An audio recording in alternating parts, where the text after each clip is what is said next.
प्रणाम। जय। प्रणाम।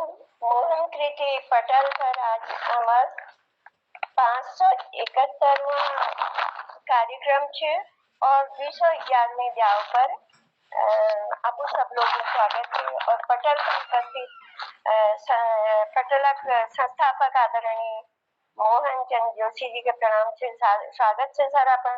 दीदी और प्रणाम पटल पर और डॉक्टर दीप चौधरी जी, ललित तिवारी जी को प्रणाम। जय हो। नमस्कार। और पटल पर उपस्थित जालंधर बटिक आदरणीय ललित तिवारी सर अपना स्वागत है पटल पर और कार्यक्रम का हम गति दिनु अधिक है। तो आज एक विशेष कार्यक्रम धरा को वर्तमान शिक्षा नीति दशा और दिशा और यह कार्यक्रम मुख्य वक्ता सन आदरणीय डॉक्टर दीप चौधरी सर। तो यो कार्यक्रम का हम अगली का बढ़ाते हुए पटल पर स्वागत करना आदरणीय दीप चौधरी सर अपन विचारधारा और पटल पर उपस्थित सभी लोगों को मेरा नमस्कार। प्रणाम, अभिनंदन। आज आपने एक बहुत महत्वपूर्ण वर्तमान शिक्षा प्रणाली दिशा और दशा पर बोलने के लिए मुझे अवसर दिया। जो भी मैं अपनी जानकारी रखता हूँ मैं इसको यहाँ पर शेयर करूंगा। अन्य लोग भी इस पर अपनी वक्तव्य देंगे क्योंकि जोशी जी ने मुझे 1 घंटे का समय दिया है। अब ये मैं कह नहीं सकता हूँ कि 1 घंटा लगेगा या आधा घंटा में भी पूरा हो जाएगा क्योंकि अन्य लोगों को भी सुनना बहुत जरूरी है। तो मैं इसको यहाँ पर से शुरू करता हूँ। हमारे जो उत्तराखंड के जन कवि थे गिरदा, तो उन्होंने एक बार भीमताल में पुस्तक लेखन पर मेरी उनसे बहुत चर्चा हुई थी। तो कहां पर से शुरू किया उन्होंने, कैसा हो स्कूल हमारा, स्कूल शिक्षा पर ही आ जाता है। जहां न बस्ता कंधा तोड़े ऐसा हो स्कूल हमारा, जहां न पटरी माथा फोड़े ऐसा हो स्कूल हमारा, जहां न अक्षर कान उखाड़े ऐसा हो स्कूल हमारा, जहां न भाषा जख्म उगाड़े ऐसा हो स्कूल हमारा। कैसा हो स्कूल हमारा, जहां प्रश्न हल तक पहुंचाए ऐसा हो स्कूल हमारा, जहां अंक सच सच बतलाएं ऐसा हो स्कूल हमारा, जहां न हो झूठ का दिखावा ऐसा हो स्कूल हमारा, जहां न सूट बूट का हुआ ऐसा हो स्कूल हमारा। कैसा हो स्कूल हमारा, जहां किताबें निर्भय बोले ऐसा हो स्कूल हमारा, मन के पन्ने पन्ने खोले ऐसा हो स्कूल हमारा। यानी हमारी हर जिजीविषाओं को शांत करे ऐसा स्कूल हो हमारा, जहां न कोई बात छुपाए ऐसा हो स्कूल हमारा। यानी बच्चा जो है बातें कह रहा है तो वहां पर पढ़ाने वाले अध्यापकों के साथ उसका वार्तालाप ऐसा हो कि कोई बात छुपी न रह सके। जहां न कोई दर्द दुखाए ऐसा हो स्कूल हमारा। यानी बच्चा इतना फ्री महसूस करे कि वास्तव में वो आनंदालय हो स्कूल, ऐसा हो स्कूल हमारा। जहां अंक सच सच बतलाए ऐसा हो स्कूल हमारा, जहां प्रश्न हल तक पहुंचाए स्कूल ऐसा हो स्कूल हमारा। यानी उन्होंने, अगर हम इस शिक्षा प्रणाली की बात करें तो उन्होंने सारगर्भित शब्दों में एक 8-10 लाइन की पंक्ति में सारी चीजें उन्होंने कह दी। ये एक जनकवि जो विचारक, एक थिंकर, यानी उनके जो विचार थे उन्होंने एक स्कूल की अवधारणा को इतने कविता में उन्होंने कह दिया। अब मुझे ऐसा लगता है कि हम सिर्फ उसकी व्याख्या कर सकते हैं। उन्होंने थोड़ी छोटी प्रेसिस में एक बात को कह दी। अब आज मोहन कृति पटल में मुझे बोलने का मौका दिया गया है। विषय तो बहुत वास्ट है, बृहद है, और मोहन जोशी जी तो खुद एक स्कूल चलाते हैं। अब आप उनके सामने स्कूल की अवधारणाओं को क्या कहेंगे। ये तो हम जो देखते हैं, जो सुनते हैं, जो हमने अपने विद्यालयों में देखा है, जो हम महसूस करते हैं, उसके बारे में यहाँ पर थोड़ा सा जानकारी मेरे द्वारा दी जाएगी। जैसा भी है उसको मैं यहाँ पर कह रहा हूँ। आप सभी लोगों का धन्यवाद कि आप लोग इस बात को सुन रहे हैं। भारत में जो शिक्षा पद्धति है उसमें अनेक पक्षों में सुधार की आवश्यकता है। यानी जो हमारी शिक्षा पद्धति है उसमें सुधार इसलिए जरूरी है क्योंकि ये शिक्षा हमारी कैसी हो गई है, किताबी ज्ञान तक हो गई है। यानी उस शिक्षा में हमको रोजगार परक चीजें नहीं दिख रही हैं। हमारी शिक्षा व्यवस्था पर एक बृहद जन समूह को शिक्षित करने का दायित्व है। हम जो आज, चाहे वो मैं अध्यापक हूँ या कोई जो सामाजिक कार्यकर्ता है या जो कोई अन्य हमारी बहनें हैं, उनका एक दायित्व है कि वो उस पहलू को, एक जन समूह को शिक्षा के माध्यम से आगे को शिक्षित करने का प्रयास करें। आगे बहुत सी चीजें आएंगी। स्कूलों में क्या स्थितियां होती हैं, लड़कियों के प्रति कैसा भेदभाव होता है, जेंडर भेद कैसा होता है, या जातिगत भेदभाव कैसे होते हैं, ये सारी चीजें यहाँ पर मैं धीरे धीरे आगे को बताते रहूंगा। साधन और संसाधन, यद्यपि हमारा देश 1 अरब 40 करोड़ की देश की आबादी का देश है, यहाँ पर हमारे साधन और संसाधन बहुत सीमित हैं। यानी उनको न्यून ही कहना चाहिए। भाई आने वाले समय में इतनी जनसंख्या कहाँ पर जाएगी, है कभी ऐसा जो है बड़ा भयावह लगता है। आप अगर अमेरिका या कनाडा की बात करें तो वहाँ जमीन का प्रतिशत बहुत ज्यादा है और संसाधन ज्यादा है, आबादी कम है, तो उनके यहाँ एक क्वालिटी वाली एजुकेशन आ जाती है। अब हमारे यहाँ सारी चीजें देखनी है, हमने संसाधन भी ढूंढने हैं, साधन भी ढूंढने हैं, परिस्थितियों को भी उनके अनुकूल करना है। फिर भी हम लक्ष्यों की प्राप्ति की ओर, चाहे जो भी सरकारें हैं, वो प्रयत्नशील रहती हैं। समय समय पर शिक्षा में बदलाव भी आते हैं, सुधार भी होते हैं और कहीं पर उनके कमियां भी होती हैं, उनको सुधारने का भी प्रयास किया जाता है।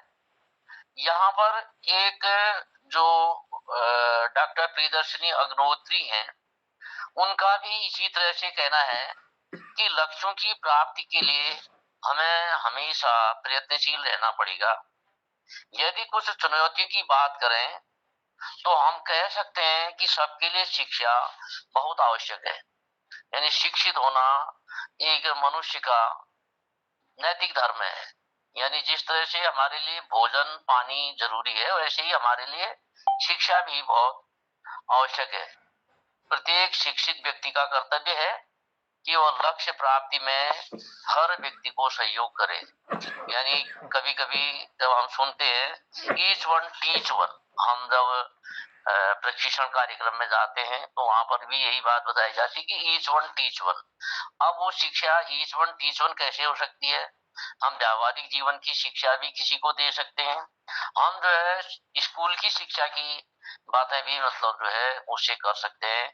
यानी हमारा उद्देश्य जो है कैसे भी जो है अगला आदमी शिक्षित हो, बात करे। गांव में भी इस बात को कहा जाता है या इलाके में भी कहा जाता है कि अगर कहीं पर दो पक्ष लड़ रहे हैं, अगर एक व्यक्ति जो है वो नासमझ है और दूसरा व्यक्ति शिक्षित है, और यद्यपि नासमझ आदमी शिक्षित आदमी के ऊपर वार कर रहा है या उसको बातों से मार रहा है या उससे कर रहा है, शिक्षित आदमी अगर अपनी जोर से आवाज भी देता है या अपनी बात को कहने का मुद्दा भी रखता है, तो अंत में क्या कह देते हैं लोग कि यार ये तो शिक्षित था, इसको चुप रहना चाहिए। अक्सर आप लोगों ने भी सुना होगा। तो वहां पर वास्तव में जहां पर खराब स्थितियां होती हैं, शिक्षित आदमी चुप ही रहता है। मैंने बहुत सा ध्यान दे रखा है, भले ही उन बातों का निराकरण वो बाद में कर ले और जो है उस दूसरे अनपढ़ गंवार आदमी को बोलने देता है, क्योंकि उसका मानना है कि अगर यह मूर्खता कर रहा है तो मैं मूर्खता क्यों करूं, ये एक शिक्षित आदमी की पहचान है, भले ही वो बाद में उसको सुधार कर ले। इस दिशा में हम जो है सफलता प्राप्त कर सकते हैं, क्योंकि अगर हम इसके पीछे ये सोचें कि भाई नहीं, ये अगर मूर्ख आदमी है, मैं इसका बदला लेने की प्रयास करूं, तो वो हमारे लिए बेवकूफी की बात हो जाती है, मूर्खता की बात हो जाती है। तो यहाँ पर जब हम ईच वन टीच वन की बात करते हैं, तो इसके लिए सरकार और स्वयंसेवी संगठन, स्वयं व्यक्ति भी इस मुहिम के साथ चले तो अच्छा होगा, क्योंकि एक हिस्सा ऐसा है कि भाई वो साक्षर है, एक हिस्सा निरक्षर है। तो जो शिक्षित लोग हैं उसका ये परम कर्तव्य होता है कि वो अपने स्वतः स्फूर्ति से भी शिक्षा देने का प्रयास करें। आज से कुछ समय पहले जब स्कूलों में अध्यापक होते थे, तो वो अध्यापक हर बच्चे का नाम, उसके घर का नाम, उसके पिता का नाम, उसकी माता का नाम या उसके घर के पेड़ तक भी गिना देते थे। कारण क्या था कि वह उसके साथ उसके जन तक जुड़े रहते थे, उसके अंदर तक जुड़े रहते थे, और उसके अंदर ये फीलिंग होती थी कि भाई इस बच्चे का कैसे भी हित हो, ये बच्चा शिक्षित हो। इसके थोड़ा सा मैं यहाँ पर एक वो दूंगा कि मेरे पिताजी उस समय में 1936 में हमारे इस गांव इलाके, शोर इलाके में पहले हाई स्कूल पास व्यक्ति थे।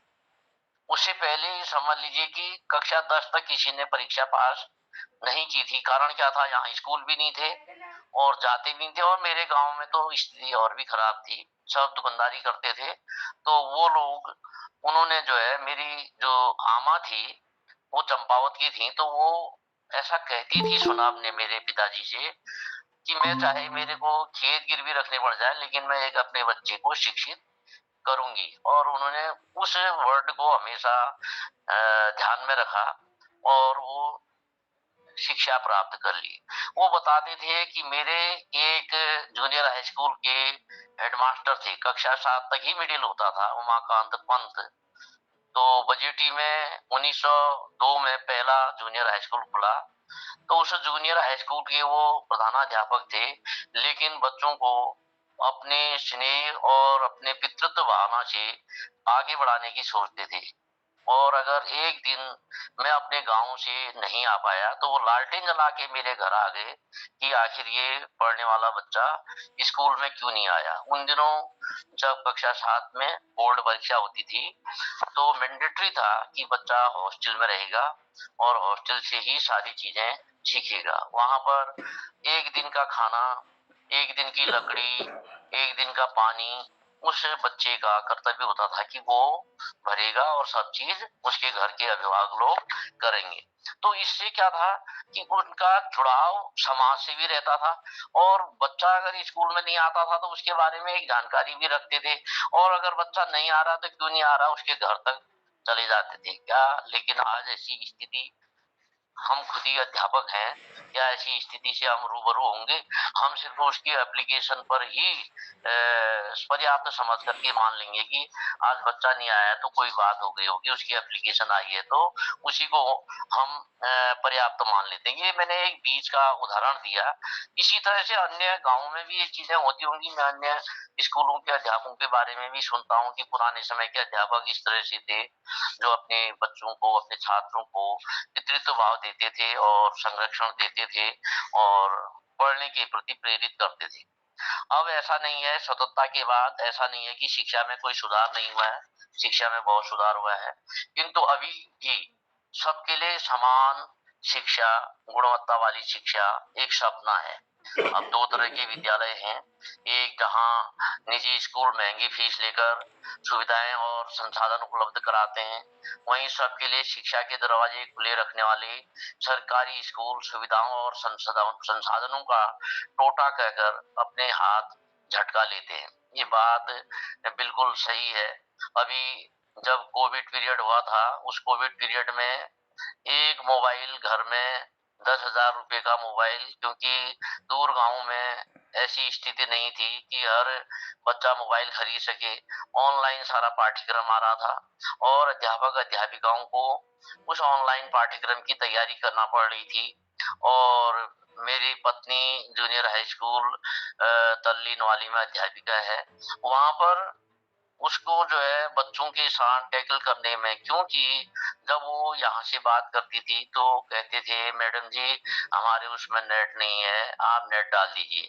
तो वो नेट डलवाती थी और उनके साथ ऑनलाइन पाठ्यक्रम या ऑनलाइन जो भी चीजें आती थी उनको शेयर करती थी। अब उसमें घर में 2 बच्चे हुए तो एक बड़ा जो बच्चा है वो मोबाइल लेके भाग जाता था और छोटा रह जाता था, तो आपस में वो लड़ाई करते थे। जब कभी इनको 1 महीने में जाना पड़ता था, एक आध बार मैं भी गया, तो एक अभिभावक की माताजी कह रही थी कि मोबाइल क्या आ गया, मेरी लड़की जो है मोबाइल से दाल बनाना सीख रही है। मेरी मोबाइल जो है, मेरी बिटिया जो है वो जितना भी घी होता है, तेल होता है, वो एक ही साथ डाल दे रही है। मेरा और भी चीजें उसने नुकसान कर दिया है।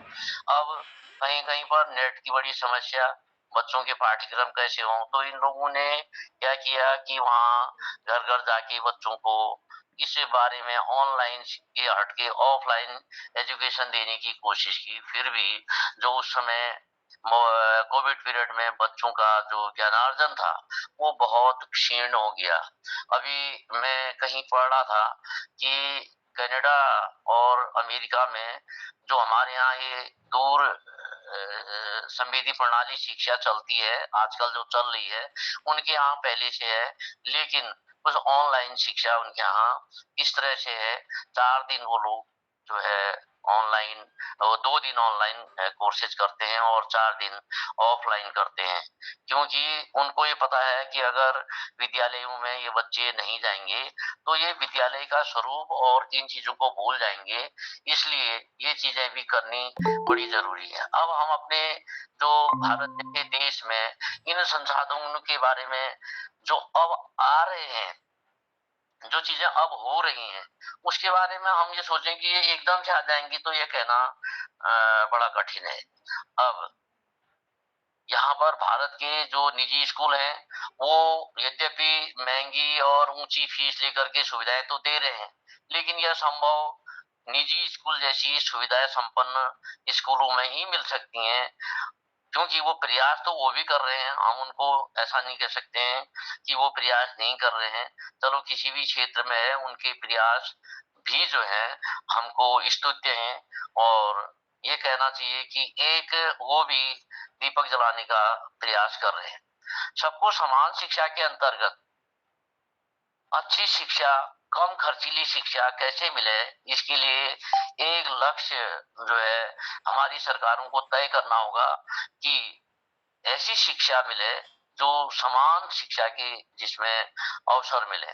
मैं कहीं शिक्षा के बारे में पढ़ रहा था, नॉर्वे जैसा देश जो है वहां पर माध्यमिक तक की जो शिक्षा है वो सरकारी स्कूल में ही चलती है, चाहे वहां पर मंत्री का बेटा हो या संतरी का बेटा हो, उसको जो है सरकारी स्कूल में पढ़ना पड़ता है। और उसके बाद जब माध्यमिक के बाद इंटरमीडिएट की शिक्षा होती है और इंटर में तो वहां पर थोड़े उनके ऑप्शंस बदल जाते हैं। कोई यूनिवर्सिटी में जाता है, कोई रोजगार परक शिक्षा करता है, कोई अपने काम धंधों में जुड़ जाता है। तो ये उनके यहाँ एक कहना चाहिए कि भारत को भी इस तरह की शिक्षा प्रणाली को अपनाना चाहिए। प्रयास सरकारों का रहता है, लेकिन अब होता क्या है, किसी भी विद्यालय में, किसी भी एक कस्बे में हमेशा एक डिमांड होती है कि हमारे यहाँ पर डिग्री कॉलेज खुल जाए। अब वो डिग्री कॉलेज खुलते तो हैं, लेकिन सुविधाओं से अपूर्ण होते हैं और छोटे छोटे मकानों में चलते हैं। तो इससे क्या होता है कि जो शिक्षा की गुणवत्ता है वो हमको मतलब जो है प्राप्त नहीं हो सकती है। अब इसी तरह से हम कहते हैं कि हम मात्र तकनीकी शिक्षा का सहारा लेकर जो है हम ये नहीं कह सकते हैं कि भाई हम बहुत शिक्षित हो जाएंगे, ऐसा कहना भी नहीं भी है। आज भी जो वर्तमान समय में जो शिक्षा प्रणाली में चल रहा है, अधिकांश स्कूलों में क्या होता है, शिक्षक का जो अधिकांश समय जो होता है सूचनाओं को विद्यार्थी तक पहुंचाने में लग जाता है। यानी जो चीजें ऑनलाइन आती हैं, ऑनलाइन उन चीजों को इम्प्लीमेंटेशन करने में समय लग जाता है। एक शिक्षक को पढ़ाने के साथ साथ अब आप देखिए अनेक कार्य करने पड़ते हैं, जैसे विद्यालय में कार्यालय का काम है और स्कूल के जो अंतर स्पोर्ट्स स्कूल होते हैं उनको संपन्न कराना है, मूल्यांकन कार्य करना है, पर्चे बनाने हैं, अनुशासन भी स्कूल में रखना है, चुनाव के समय चुनाव ड्यूटी करनी है, बीएलओ का काम करना है और विशेष कक्षाएं भी चलानी है, जनगणना भी करनी है और इसके अलावा कभी कभी जो प्रदर्शनी होती है वो भी इसमें लगानी है। विद्यालय में पढ़ाने के अलावा अन्य सारे कार्य भी एक शिक्षक को करने पड़ते हैं, जिससे हम ये कह सकते हैं कि अगर नई तकनीकी शिक्षा भी आ जाएगी तो वो शिक्षा का एक पूरा विकल्प नहीं हो सकता है। आज से 10 साल पहले मैं भीमताल में पुस्तक लेखन में गया था, तो उस पुस्तक कक्षा 6, 7, 8 की जो सामाजिक विज्ञान की किताबें थी तो उसमें मैंने प्रतिभाग किया था। मैंने जो है सामाजिक विज्ञान का चैप्टर हमने तैयार किए थे, एक पूरी टीम थी। तो वहां पर एक हमारे किसी समय में जिला विद्यालय निरीक्षक चमोला जी रहे, तो जीआईसी में आते रहते थे, परिचित थे, तो कहने लगे कि क्या कारण है, आपके के बगल में एक विद्यालय है, वहां पर प्राइवेट स्कूल है, वहां जो है रिजल्ट अच्छा रहता है और सरकारी स्कूलों का क्यों नहीं रहता। मैंने कहा श्रीमान एक बार बताइए, प्राइवेट स्कूल का अध्यापक क्या चुनाव ड्यूटी में, क्या वो चुहे गणना में, क्या वो जनगणना में, क्या अन्य कार्यक्रमों में शामिल रहता है? भाई सरकारी स्कूल का टीचर तो इन सारे कामों को करने के बाद जो है ये अपने विद्यालय के बच्चों को पढ़ाता भी है और रिजल्ट जैसा भी है। ठीक है, कमियां तो हैं, हम नहीं कहते कि नहीं है कमियां, लेकिन काम भी तो करता ही है। ऐसा नहीं है कि सभी टीचर मस्तीखोर हैं, कुछ अध्यापक डिवोटी भी हैं। हमने देखा कि नगर पालिका के चुनाव में जब एक बार अध्यापकों ने कहा हम ड्यूटी नहीं करेंगे, तो उन्होंने तमाम विभागों के अन्य अधिकारियों को, क्लर्कों को चुनाव ड्यूटी में लगाया, लेकिन वो चुनाव के कार्यक्रम को संपन्न नहीं कर सके।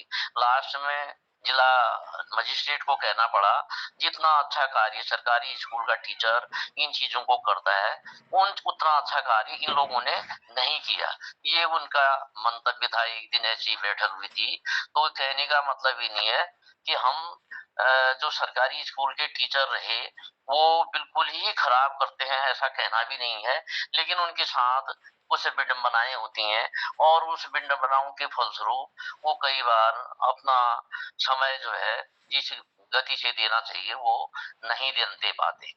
अब हम यहाँ पर औद्योगिक क्रांति के कारण नए भारतीय समाज का जो है निर्माण हो रहा है। जब इंग्लैंड में एक औद्योगिक क्रांति आई थी तो उसमें प्रथम विश्व युद्ध और द्वितीय विश्व युद्ध का समय था, क्योंकि उनके यहाँ कच्चा माल तो भारत से पूर्व देशों से जा रहा था और महिलाएं भी जो है, अब पुरुष उनके लड़ाई के मैदान में चले गए, महिलाओं के लिए दो तरह के काम हो गए, एक तो वो फैक्ट्रियों में काम करने लगी और दूसरा जो है बच्चों को एजुकेशन देना भी उनका एक परम नैतिक कर्तव्य था। अब देखिए उन महिलाओं ने चाहे वो इंग्लैंड की महिलाएं थीं, लेकिन उन्होंने जो है अपने इन कार्यों को बखूबी निभाया। तो आज जो हमारे भारत में भी औद्योगिक क्रांति हो रही है उसमें क्या हो रहा है, एक नए भारतीय समाज का निर्माण हो रहा है, प्रतिस्पर्धा की प्रधानता हो रही है और सबसे बड़ी बात है असहयोग की भावना हो रही है। भौतिक संपन्नता तो आती है लेकिन नैतिक मूल्यों का पतन भी हो गया है। भाई हमारे जो नैतिक मूल्य हैं वो बिल्कुल एक हिसाब से सोचिए कि खत्म हो गए। हम यद्यपि हम अल्मोड़ा, बागेश्वर, पिथौरागढ़ या सल्ट या हमारे राम इधर की बातें करें तो फिर भी पर्वतीय समाज में थोड़ा एक दूसरे के साथ उठने बैठने की परंपरा या वो है। हम यहीं पर हल्द्वानी में जाते हैं तो वहां किसी को किसी के पास टाइम नहीं है, सब अपने आप में व्यस्त हैं, आप लोग सब जानते हैं, क्योंकि हैं तो हम पहाड़ के ही लोग और सभी लोग जाते हैं, हल्द्वानी जाते हैं तो हमने देखा कि वहाँ लोगों का समय ही नहीं है। अब पता नहीं वो समय कहाँ स्पेंड करते हैं, ये हमारे समझ में नहीं आया। मेरा एक जो भांजा है वो बरेली में रह के पढ़ता था, उसको किन्हीं कारणों से वहाँ बरेली यूनिवर्सिटी में एडमिशन नहीं मिल पाया तो अल्मोड़ा आया, तो अपने मेरे से कह रहा था मामा यहाँ अल्मोड़ा में सब कहते हैं समय ही नहीं मिलता, समय ही नहीं मिलता, और मैं देखता हूँ कि शाम को सब घूमते रहते हैं इधर से उधर, खाली फालतू में घूमते रहते हैं और कहते हैं कि वह, फिर मालूम पड़ता है कि वो हाई स्कूल में 5 साल फेल हो गया और वो फलाना जो है अब जो है कुछ धंधा वंदा करने लग गया है। तो ऐसा क्यों होता होगा? मैंने कहा उनके ये जो है अभिभावकों की कमी है या उनके उसकी कमी है कि भाई वो उस चीज को ग्रहण करना नहीं चाहते हैं। मेरा कहने का मतलब, मैं दूसरे लोगों का उदाहरण नहीं दे रहा हूँ, जो मैंने देखा है, जो मैंने सुन रहा हूँ, मैं उन बातों को यहाँ पर कह रहा हूँ। इसके अलावा शिक्षा जो नैतिक और मानवीय मूल्यों को बनाए रखती है, उसका भटकाव हो गया है। शिक्षा में रोजाना नए प्रयोग किए जाते हैं। कभी आज मालूम पड़ा कि ये शिक्षा पद्धति होगी, कभी मालूम पड़ा कि ये शिक्षा पद्धति होगी। आज हम स्कूलों में देखते हैं कि एक टीचर जो है, वो एक अध्यापक जो है, वो मात्र कार्यालय का काम करने का रह गया है। उसके पास बच्चों को पढ़ाने का समय ही नहीं है। अगर हम प्राइमरी एजुकेशन में देखते हैं, सरकारी विद्यालयों में, यहाँ पर मैं प्राइवेट स्कूलों में, जो निजी स्कूल है, उनमें देखता हूँ कि कक्षा 1 से जो 5 तक के क्लासेज हैं, उसमें हर कक्षा के लिए एक एक टीचर नियुक्त है। चाहे उनकी तनख्वाह कम होती होगी, फिर भी वो क्या करते हैं कि जो प्रबंधन है वो अपने अध्यापक अध्यापिकाओं से काम लेता है, तो 5 कक्षाओं को 5 अध्यापक मिल जाते हैं, तो जिससे बच्चों के अंदर एक शिक्षा के प्रति ललक जगती है। अब हमारे सरकारी स्कूलों में क्या होता है, 5 कक्षाएं होती हैं, एक अध्यापक होता है, उसको रजिस्टर भी मेंटेन करना है, उसको सारी खाना भी बनाना है, उसको जो है अन्य कार्यालय काम भी करने और मीटिंग में भी जाना है। नतीजा क्या होता है, तो समय के लिए व्यवस्था से दूसरी जगह स्कूल के टीचर आते हैं, तो 1-2 दिन उन बच्चों का जो लगाव अपने पूर्व अध्यापक से रहता है, वो नहीं रह पाता और बच्चे वहीं पर से थोड़ा जो है वो डिस्टर्ब हो जाते हैं। तो इस तरह की एजुकेशन को भी हम जो है नहीं चाहते। अब हम अपने जो शिक्षा है उसको कार्य अनुभव से जोड़ते हैं, कभी हम उसको डिग्री से जोड़ते हैं। एक दिन वो चला था कि भाई अगर डिग्री होल्डर नहीं है तो उसका एजुकेशन का कोई फायदा नहीं है। तो जगह जगह महाविद्यालय खुलने की बात आई, जगह जगह स्कूल जो है डिग्री कॉलेज खुलने के लिए आंदोलन होने लगे। उस समय किसी ने नहीं कहा कि तकनीकी शिक्षा खुलनी चाहिए। और तकनीकी शिक्षा कब खुली? जब तकनीकी शिक्षा खुली तब तक लोग जो है दूसरी जगह शिफ्ट हो गए थे। मैं यहाँ अभी ऐसे ही देख रहा था, पिथौरागढ़ में एक नजदीक में हमारा मोनाकोट विकासखंड है, वहां पर एक हाई स्कूल, वो सॉरी, एक पॉलिटेक्निक विद्यालय खुला है, बहुत सुंदर बिल्डिंग बनी है। एक भिणे ब्लॉक में, पिथौरागढ़ ब्लॉक में जो है बांस के नजदीक जंगल में एक पॉलिटेक्निक स्कूल खुला है। और जब मैं एक बार उधर गया था, मैंने वहां दोनों विद्यालयों में छात्र संख्या पूछी तो बड़ा अफसोस हुआ कि कुल मिला के दोनों जगह 20 बच्चे भी नहीं थे और 2-2, 3-3 ट्रेड थे। और कहना चाहिए कि अब कारण क्या था, उनका भी कहना सही था कि भाई ट्रेड वाले अध्यापक ही नहीं है, तो हम मतलब जो है इस तकनीकी शिक्षा को, ऐसी तकनीकी शिक्षा लेकर के क्या करेंगे।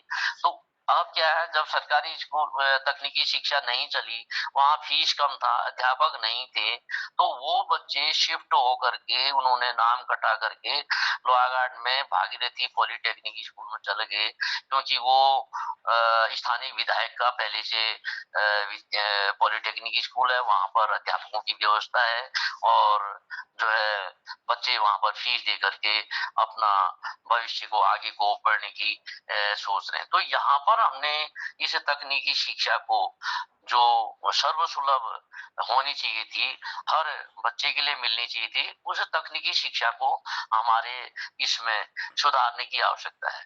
ये लगभग हम ऐसा नहीं कह सकते हैं कि उत्तराखंड की स्थिति है, कमोबेश सभी सारे भारत की स्थिति लगभग ऐसी ही होगी। और क्योंकि आए दिन अखबारों में ये चीजें पढ़ने को मिलती हैं, और इस मामले में थोड़ा हम केरल का एक उदाहरण ले सकते हैं कि केरल जो है आजादी के बाद का सबसे अच्छा साक्षरता वाला राज्य है। वैसे तो भारत में अल्मोड़ा को पहले सबसे अच्छा साक्षरता वाला जिला माना जाता था।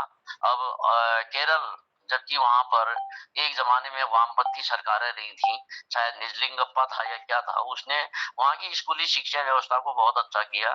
और देखिए पहाड़ों में उस समय में जब चिकित्सा व्यवस्था में नर्स नहीं आती थी, तो केरल की लड़कियां जो हैं इतने सुदूर हिस्सों में भी नर्सिंग व्यवसाय में आती थी।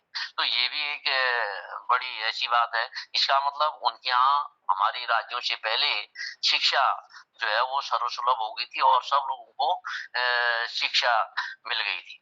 अब वहां पर हम शिक्षा का वास्तविक उद्देश्य जो है उसको प्राप्त करने की जो है हमारी कोशिश रहती है। वर्तमान शिक्षा में व्यावसायिकता का दबाव बढ़ता ही जा रहा है।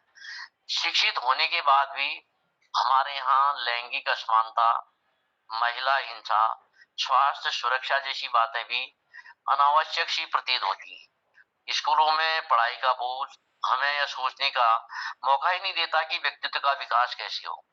व्यक्तित्व का विकास नहीं होगा तो बच्चे के अंदर इन्फीरियरिटी कॉम्प्लेक्स होगा। इन्फीरियरिटी कॉम्प्लेक्स होगा तो वो खुल नहीं पाएगा। हम अगर ये देखें, हम अगर कल्पना करें कि भाई पिथौरागढ़ के स्थानीय शहर में रहने वाला बच्चा, अगर हम उसकी कल्पना दूर दराज के विद्यार्थी से करें तो बहुत अंतर आ जाता है।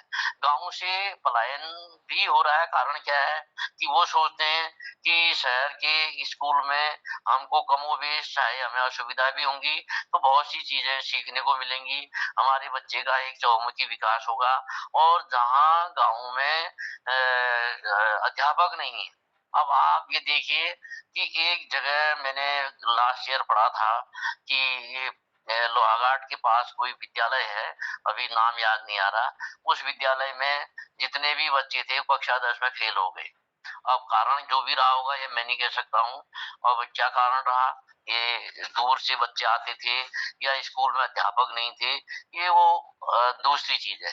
तो वहां पर वो बच्चे फेल हो गए। अब आप ये बताइए कि उन अभिभावकों पर क्या बीती होगी जिन्होंने देखा होगा कि भाई हम बच्चे हमारे कक्षा 10 में थे और जिसमें कोई भी बच्चा पास नहीं हुआ और वो फेल हो गया। तो फिर ऐसी शिक्षा प्राप्त करने से भी मेरी समझ से कोई फायदा नहीं है। क्योंकि विद्यालय में, किसी भी विद्यालय में एक अभिभावक के साथ साथ जो अध्यापक जो होता है वो मेंटर का काम करता है। तो अध्यापकों का भी एक नैतिक कर्तव्य है कि भाई वो बच्चों में इस तरह के वो विकास डेवलपमेंट करे या उसके अंदर ऐसी भावनाएं लाए कि भाई वो पढ़ने के प्रति प्रेरित हों। अब यहाँ पर देखा जाए तो आजकल है क्या कि दूर दराज से टीचर्स जो है वो स्कूलों में जाते हैं और थक जाते होंगे। वो थकने के बाद वहां क्या पढ़ाते होंगे ये कहना बड़ा कठिन है।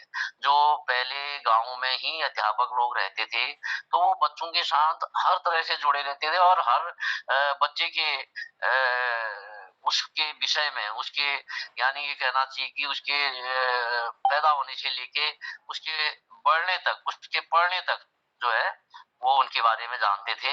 तो इससे बच्चे जो थे एक अपने अंदर सुरक्षा का भावना भी सुरक्षा की भावना भी महसूस करते थे। अब शिक्षित होने के बाद भी आज क्या है, लैंगिक असमानताएं हो रही हैं, जेंडर भेद हो रहा है, महिला हिंसा हो रही है, स्वास्थ्य और सुरक्षा जैसी बातें भी अनावश्यक प्रतीत हो रही हैं। इसके अलावा व्यक्तित्व का विकास जो अंदर से डेवलपमेंट है वो कैसे हो, उसका कोई ऐसा एक सिस्टम डेवलप नहीं हो पा रहा है। अंकों की दौड़ में व्यक्तित्व के विकास की बहुत सी समस्याएं अनसुलझी रह जाती हैं। अभी मैं कई बार जब रिजल्ट आता है तो उन दिनों पढ़ते हैं तो पिछले साल जो था सीबीएसई में एक बालिका के 100 में 98 या 99 नंबर आए थे। तो उसको ये लगा कि शायद एक नंबर कम क्यों आया और उसने जो है कोर्ट में जाकर के कॉपियां खुलवा दी और जिस परीक्षक ने जो है उसको एग्जाम दिए, नंबर दिए थे वो बिल्कुल सही दिए थे। तो इस तरह की जो मनोवृत्ति है, जो प्रतिस्पर्धात्मक प्रतियोगितात्मक और प्रतिस्पर्धात्मक जो चीजें बच्चों के अंदर आ रही हैं वो भी बच्चों के व्यक्तित्व के विकास में बहुत बाधक हो रही है। आज मैं एक बार एक नीरज नाम के व्यक्ति बच्चे के साथ हल्द्वानी तक गया तो मैंने उससे पूछा कि तुम सिर्फ गाड़ी चलाते हो या अन्य चीजें भी करते हो? उसने कहा नहीं नहीं चाचा जी, मैंने जो है एमए कर लिया। मैंने कहा किस विषय से किया?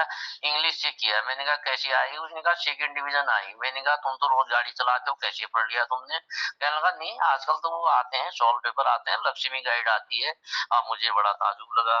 मैंने कहा जब हम पढ़ते थे तो आप समझिए कि 72 किताबें में होती थी, पोएट्री, प्रोज और दुनिया भर की चीजें होती थी, फिक्शन होते थे, शेक्सपियर के सोनेट्स होते थे। तो ये कैसे ये लड़का मतलब जो है एक सामान्य इतने अंग्रेजी जैसे विषय में कह रहा है कि मैं 54% नंबर लेके पास हो गया हूँ। अब आप ये बताइए 83-84 सन में अगर कोई बच्चा 83, 90, 53% या 54% अंग्रेजी में ले आता था तो बहुत बड़ी बात होती थी।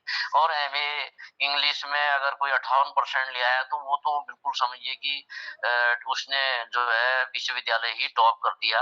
लेकिन आज हम देख रहे हैं कि भाई अंग्रेजी जैसे विषय में भी इस तरह से लक्ष्मी गाइड पढ़ के वो बच्चे जो हैं इतना प्रतिशत नंबर ले आ रहे हैं, बड़ा समझ में नहीं आता।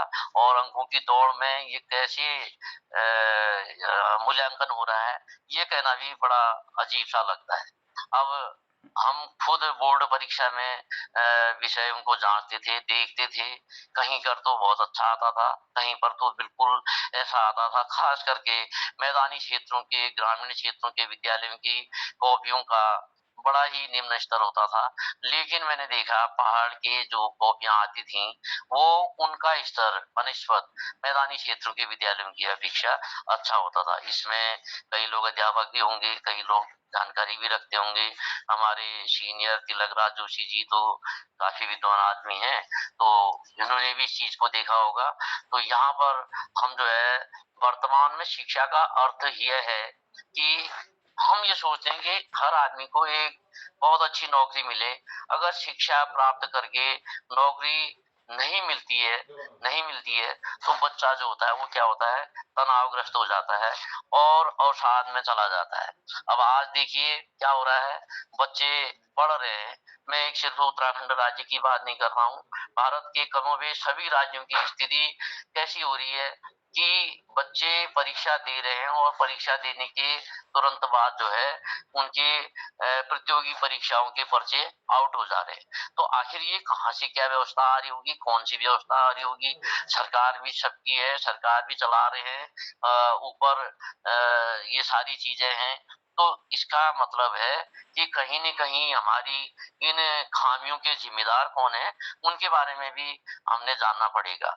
मेरे पिताजी जो है जब भूगोल की कॉपियां जांचते थे तो जिस कमरे में वो जांचते थे उस कमरे में हमको नहीं आने देते थे और ताला लगा देते थे ताकि कोई मतलब जो है उस कमरे में न जाए, क्योंकि बोर्ड की कॉपियां पहले डाक से आती थी और कभी भी उन्होंने हमको एंट्रेंस नहीं करने दिया। सारा काम करते थे, क्या था कैसा था हमने कभी नहीं देखा। सिर्फ हम इतना ही जानते थे कि डाक से पार्सल आता है और पार्सल को वो वापस भेजते हैं। वो कहते थे कि ये बहुत गोपनीय चीज है, इसलिए इसमें ये कोई किसी का इंटरफेरेंस, चाहे मेरे भी बच्चे हों, तो नहीं होना है। तो ये गोपनीयता भी नहीं रह गई है। अब क्या आखिर क्या बात है, ऐसा क्यों नहीं रह गई है, ये गोपनीयता क्यों नहीं रह गई? तो ये बड़ा एक ज्वलंत प्रश्न है कि बच्चा शिक्षा प्राप्त करने के बाद भी जो है अवसाद में जा रहा है। और कई बच्चे जो है, अभी मैंने देखा कि जो अग्निवीर की भर्ती परीक्षा हो रही थी, तो उस अग्निवीर की भर्ती परीक्षा में वो सब चीजों में पास हो गया, सब चीज हो गया और वो अंत में नहीं निकल पाया, तो उसने जो है आत्महत्या कर ली। अब यहाँ पर उसके काउंसलिंग की जरूरत थी।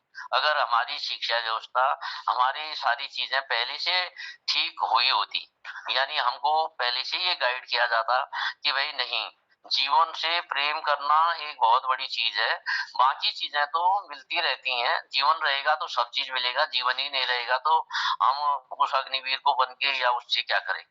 तो ये काउंसलिंग भी बहुत जरूरी है। मैं कक्षा में जब मैं पढ़ाता था तो मैं बच्चों को इसी बात को कहता था कि भाई सबसे बड़ी बात है, अगर बोर्ड परीक्षा में आप लोगों का असफलता होती है तो उसका यह ध्येय नहीं लेना चाहिए कि हम हार गए हैं, दोबारा तुमने प्रयास करना है। उनको बच्चों को हम जो है मॉनिटरेट करते थे, उनको बताते थे कि भाई तुमने जो है जीवन से हार नहीं माननी है, पढ़ाई तो फिर भी हो जाती है। मैं यहाँ पर एक उदाहरण दूंगा कि जब मैंने एमए परीक्षा पास की तो 21 साल की उम्र थी मेरी, तो मेरे पिताजी ने कहा परेशान होने की आवश्यकता नहीं है, क्योंकि मैंने तो 21 साल में हाई स्कूल किया था। तो अब देखिए भाई, ये समय की बात है। उन्होंने कहा कि मैंने तो 21 साल में हाई स्कूल किया, क्योंकि शिक्षा ही नहीं थी। आज तो शिक्षा इतनी सर्वसुलभ है कि बच्चा जो है 20 साल में, 21 साल में, 22 साल में जो है वो जो है उच्च शिक्षा ग्रहण कर ले रहा है। अब उन्होंने मुझे मतलब जो है ये हमेशा ढाढ़स दिलाया कि नहीं, शिक्षा का मतलब ये नहीं है कि तुम तुरंत नौकरी प्राप्त कर लो, शिक्षा का मतलब ये नहीं है कि तुम कुछ और चीज कर बैठो, शिक्षा का मतलब है कि शिक्षित होना, शिक्षा का मतलब है कि आगे बढ़ना, शिक्षा का मतलब है अपने साथ साथ और लोगों को भी बढ़ाना। तो ये हमारा ध्येय मतलब जो है मैंने अपने जीवन में भी रखा। जहाँ भी मैं शिक्षा के विषय में रहा तो शिक्षित बच्चों को भी मैंने यही गाइडेंस दी। अच्छी अब क्या है, आज शिक्षा में जो है व्यावसायिकता का दबाव बढ़ता जा रहा है। शिक्षित होने के बाद भी लैंगिक असमानता, हिंसा, स्वास्थ्य सुरक्षा जैसी बातें अनावश्यक प्रतीत हो रही हैं। हमें यह सोचने का मौका नहीं मिलता कि व्यक्तित्व का विकास कैसे हो। भाई एक मनुष्य के अंदर डेवलपमेंट का होना बहुत जरूरी है।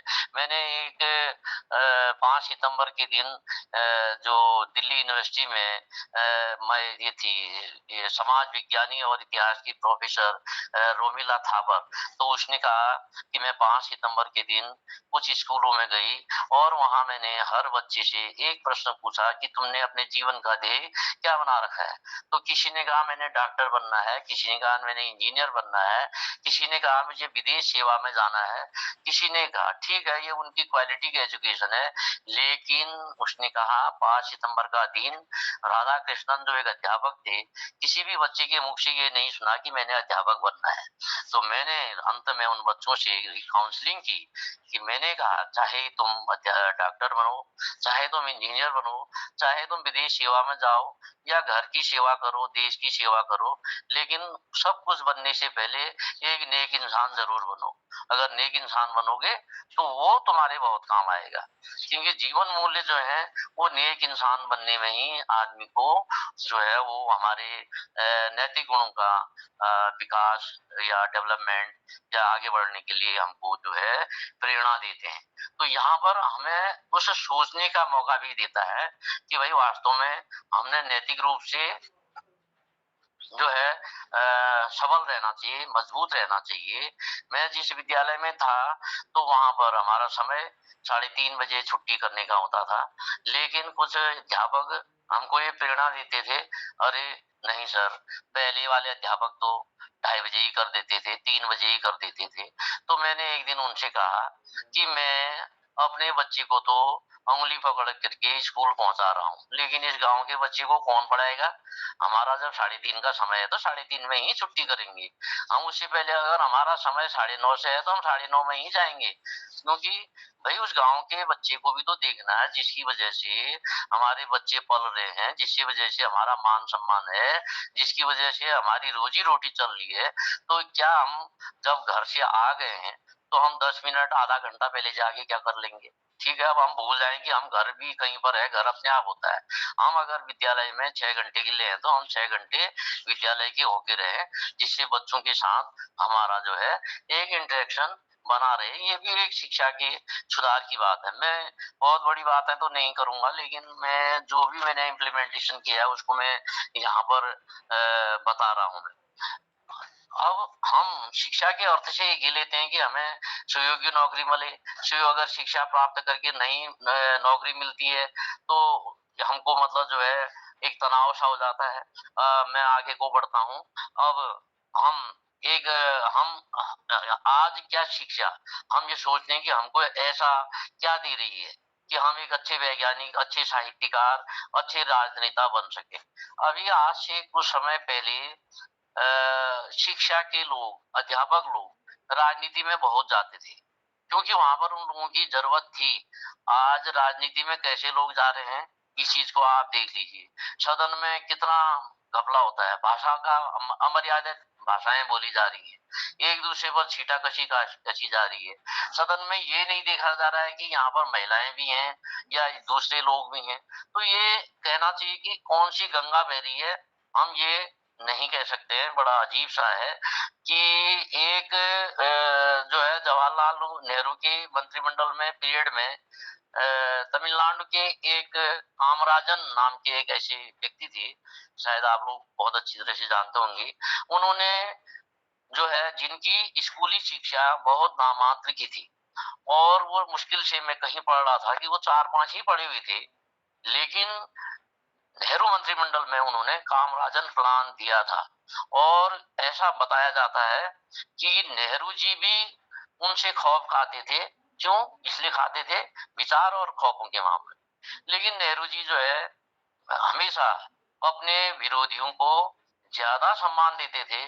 जब उन्होंने अटल बिहारी वाजपेयी से कहा कि एक दिन ये युवक जो है आने वाले समय में प्रधानमंत्री बनेगा, तो ये उनकी भविष्यवाणी थी। और ऐसे ही उनके विवेका ये आपके जिन्होंने संविधान बनाया डॉक्टर अंबेडकर से बातें नहीं पड़ती थी, लेकिन फिर भी उन्होंने उनको कानून मंत्री बनाया। तो ये कहने का मतलब है कि उस समय में भी जो था शुचिता और इसका बहुत ख्याल रखा जाता था।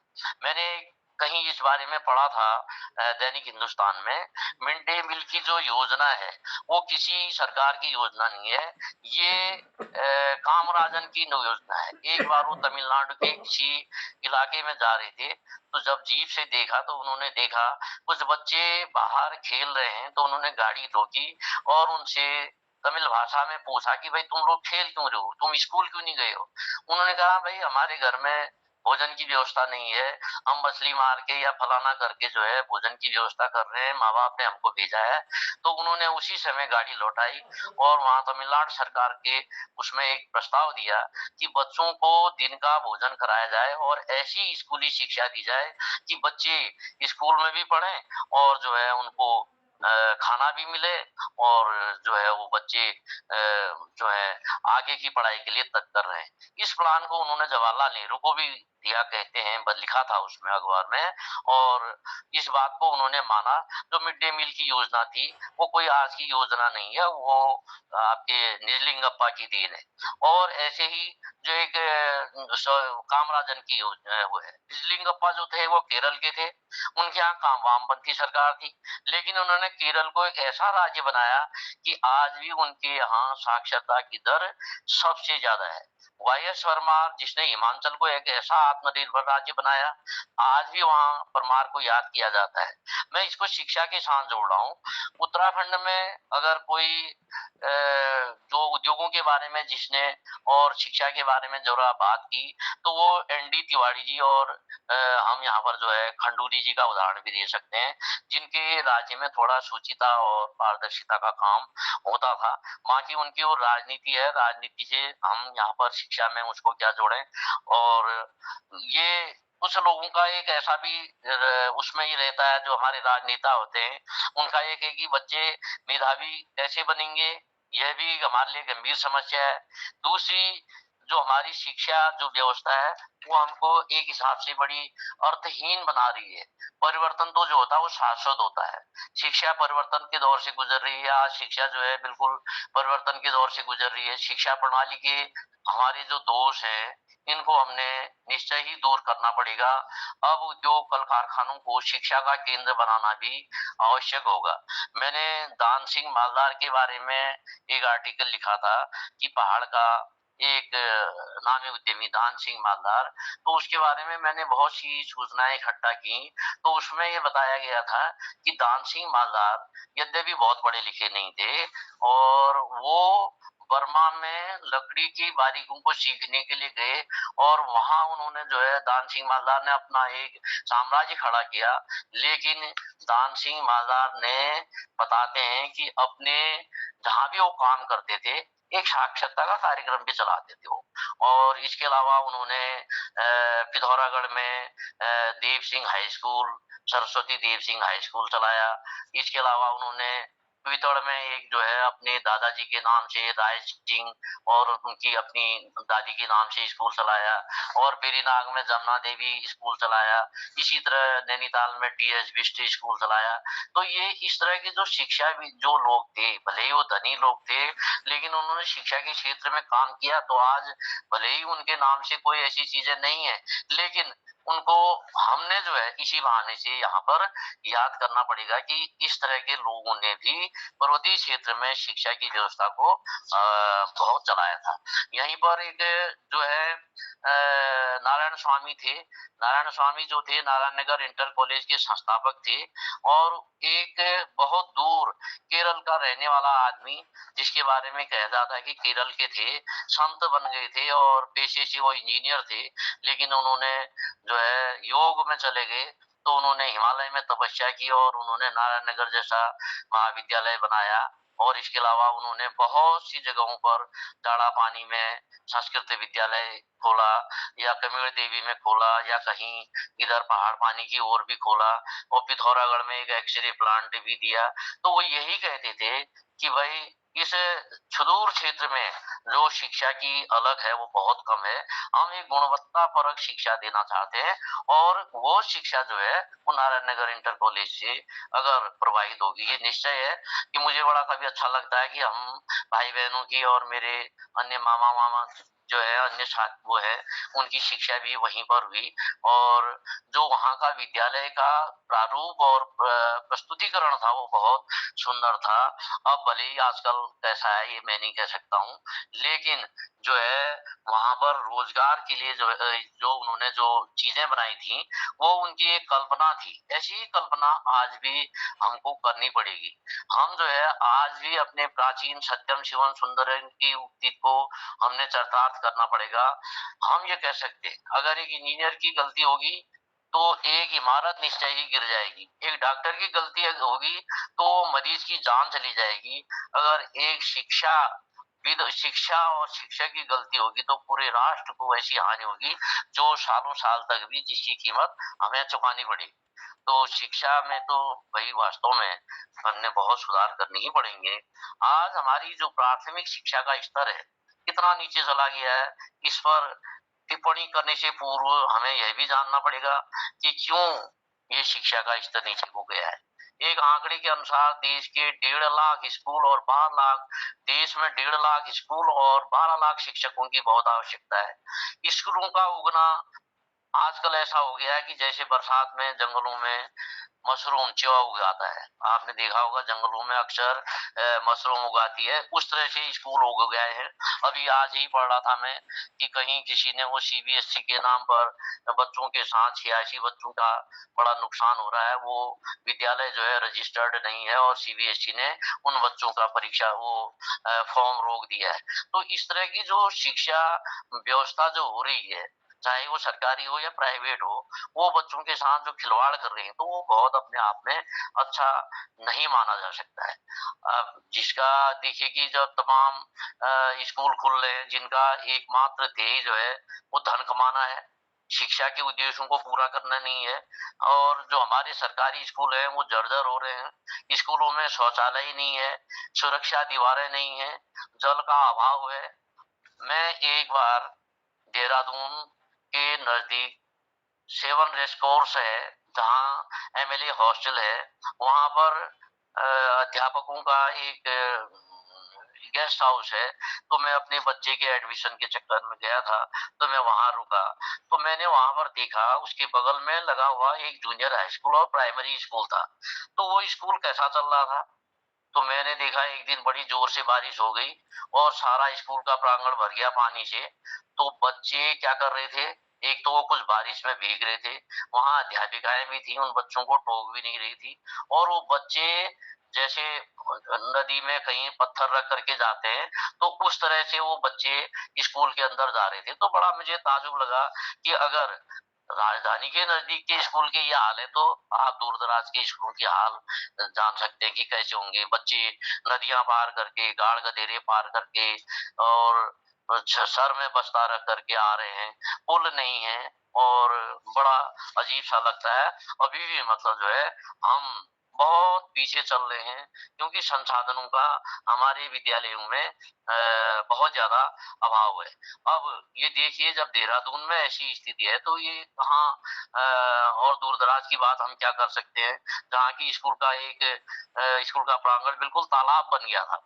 तो यहाँ पर मैंने ये खुद देखा है, जब राजधानी के स्कूलों की सरकारी स्कूलों की हालत है, तो अब आप सोचिए चमोली, उत्तरकाशी, पिथौरागढ़, बागेश्वर, चंपावत या अल्मोड़ा के दूर दराज स्कूलों की हालत क्या होगी, आप खुद अंदाजा लगा सकते हैं। मैं 2016 में गुजरात में गया था, तो मोटेरा एक जगह है, वहां पर मेरी एक कजन बहन रहती है, तो मेरे बच्चे का वहाँ फ्लैट में एडमिशन था, मैं उसके लिए गया था। सवेरे घूमने के उद्देश्य से गया, तो मुझे एक हाई स्कूल दिखा, वहां पर नई जूनियर हाई स्कूल दिखा। मैं स्वभाव तो देखने के बहाने कैसा है क्या है देखने के उससे चला गया वहां पर। तो वहां पर जो एक परिचारक था, तो उसने मुझसे पूछा कि आप कौन हैं, क्या हैं। मैंने कहा मैं एक स्कूल का अध्यापक हूँ, मैं इस स्कूल को देख करके आया हूँ कि देखें कैसी स्थिति है क्या है। बहरहाल वो अब अहमदाबाद का स्कूल था, थोड़ा ठीक ठाक ही लग रहा था। अब दूर दराज के स्कूल कैसे होंगे ये मैंने तो नहीं देखा। वहां पर का वो स्कूल मैंने देखा तो अच्छा लग रहा था वो, और सारी चीजें उसमें स्लोगन्स भी लिखे थे, गुजराती में भी लिखा था, हिंदी में तो कम लिखा था। तो देखा मैंने, बहरहाल अच्छा लगा मुझे। अब इसी तरह से जो माध्यमिक शिक्षा है, हमारे माध्यमिक शिक्षा के स्कूलों की हालत भी बहुत खराब है। न हमारे माध्यमिक स्कूलों में रख रखाव है, खेल का मैदान नहीं है, पुस्तकालय हैं तो अलमारियों में सारी किताबें बंद पड़ी हैं। तो ये जो मैं अपने पूर्व विद्यालय भटेड़ी में मैं रहा, तो मैंने वहां पर जो उसको पुस्तकालय को देखती थी उस अध्यापिका से कहा कि भैया आप बच्चों को ये पढ़ने के लिए, तो उसने कहा सर ये बच्चे फिर किताब मैंने कहा अपने आप फाड़ते हैं, फिर उनको उसमें दिखा देना, फाड़ने तो पढ़ने तो दो, एक आध दिन इशू करो। मैं रोज जितने साल रहा, मैं अपने पर्सनल खर्चे से जो है विज्ञान प्रगति और कुछ ऐसी पत्रिकाएं ले जाता था। फिर कोविड पीरियड हो गया और उसके बाद में अवकाश राशि में हो गया, तो वो कभी उन्होंने जो है उन पुस्तकों को नहीं देखी, क्योंकि पुस्तकालयों के भी हाल जो है बड़े खराब पड़े हुए हैं। कंप्यूटर हैं स्कूलों में मिले हैं तो वो धूल भाग रहे हैं और तकनीकी शिक्षा कह रहे हैं। अब क्योंकि टीचर जो भी हैं, अध्यापक या अध्यापिकाएं हैं, वो बच्चों को पढ़ाते हैं या मीटिंग में जाते हैं, सीआरसी में जाते हैं, बीआरसी में जाते हैं, तो वो कंप्यूटर वैसे ही पढ़े हैं। विधायक निधि से कंप्यूटर मिलते हैं तो उनका संचालन करने वाला नहीं है। अगर तकनीकी शिक्षा के माध्यम से हम कहें कि उसको रोजगार से जोड़ दिया जाए, अगर किसी एक कंप्यूटर पास किए हुए बच्चे को 3-4 स्कूल का क्लस्टर बना करके वहां पर उनको जो है व्यवस्था करने के लिए दिया है, तो वो बच्चे स्कूल के बच्चों का सर्टिफिकेट भी निकालेंगे, जन्म तिथि प्रमाण पत्र भी निकालेंगे और जो है उनका एसआर वगैरह भी मेंटेन करेंगे। तो लेकिन अब ऐसा तो कोई व्यवस्था हो नहीं रही है। तकनीकी शिक्षा चलाओ कह रहे हैं, लेकिन चलाए कौन? अच्छा, जो मैंने ये बताया कि भाई 3-4 स्कूलों में ऐसे नियुक्त कर दिया जाता तो हमको बच्चे हमारे रोजगार भी पाते। ऐसे ही लाइब्रेरी का है कि जहां पर मैं ये पिथौरागढ़ के एक विधायक श्री मयूख महर हैं, उनका मैं बड़ा कभी कभी मुझे अच्छा लगता है कि उन्होंने एक बार स्कूलों में आकर के कहा कि मैं एक इंटर कॉलेज को अपने विधायक निधि से 1 लाख रुपया और हाई स्कूल तक के विद्यालय को 50,000 रुपया दूंगा और लाइब्रेरी मेंटेन करना आप लोगों का काम है। उन्होंने दिया, ऐसी बात नहीं है, दिया उन्होंने। और इस बार भी उन्होंने मुहिम चलाई थी कि बच्चों की प्रतियोगिता परीक्षाओं के लिए हम जो है विभिन्न पुस्तकों को इकट्ठा करके मैं एक ऐसा सेंटर बनाता हूँ जिससे कि बच्चे वहां पर उच्च गुणवत्ता परक शिक्षा लें, बच्चे वहां पर आए और मैगजीन पढ़ें और लाइब्रेरी खुले। तो इन स्कूलों में एक अच्छे पुस्तकालय का होना भी बहुत जरूरी है। नई शिक्षा नीति में ये चीजें भी आनी चाहिए और जो है आ भी रही होंगी, लेकिन सबसे बड़ी बात यह है कि जवाबदेही किसी की नहीं है।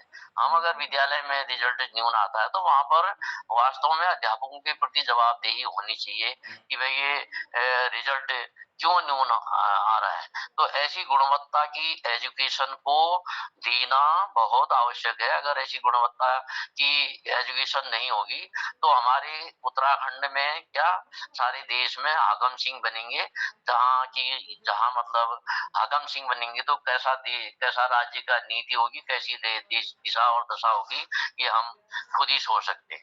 अब आया उच्च शिक्षा की बात। भारत के विश्वविद्यालयों का विश्व स्तरीय 100 विश्वविद्यालयों में कहीं भी नाम नहीं है। आप भी जान के बड़ा ताजुब लगेगा कि जो वर्ल्ड के 100 विश्वविद्यालय हैं कहीं भी नाम नहीं है। और बड़ा अफसोस लगता है, आजादी के हमारे 76 वर्ष बीत जाने के बाद भी यह स्थिति वास्तव में बड़ी शोचनीय है। भले ही हमारी साक्षरता दर बढ़ी है, भारत के 700 विश्वविद्यालय और 35,500 महाविद्यालय हैं भारत में, लेकिन 2030 तक इनकी जो छात्र संख्या है 15 करोड़ तक हो जाएगी, लेकिन गुणवत्ता का प्रश्न चिन्ह अभी भी है। भारत में जो है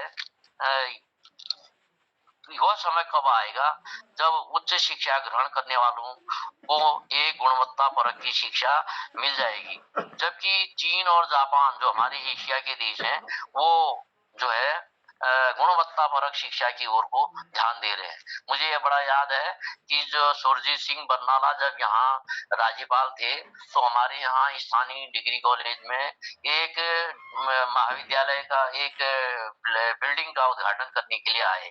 तो वहाँ जो छात्र संघ सचिव था वो उसने अपनी समस्याएं कही, वो बहुत ध्यान से सुनते रहे।